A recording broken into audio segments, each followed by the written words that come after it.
ఉత్తరప్రదేశ్‌లో రూ. 20,00,000 విలువైన నగలతో ఉన్న పర్స్ కొట్టేసిన కోతి.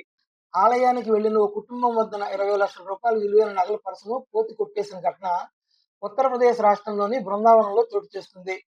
బాధితులు పోలీసులను ఆశ్రయించగా తీవ్ర గాలింపులు చేపట్టిన అనంతరం పర్సును గుర్తించి బాధితులకు అందించడంతో అంతా ఊపిరి పీల్చుకున్నారు.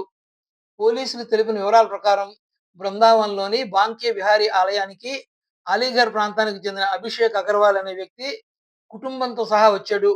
గుడిలోకి వెళుతున్న సమయంలో దొంగలుంటారనే భయంతో అభిషేక్ భార్య తన వద్దనున్న రూ. 20,00,000 విలువ చేసే నగలను పర్సులో పెట్టుకున్నారు. గుడి నుంచి తిరిగి వస్తుండగా బయట ఉన్న కోతి వారి వద్దనున్న ఆ పర్సును లాక్కొని ఇరుకైన సందుల గుండా పారిపోయింది.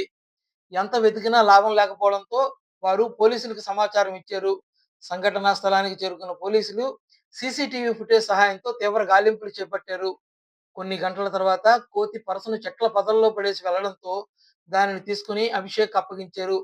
దీంతో అంతా ఊపిరి పీల్చుకున్నారు.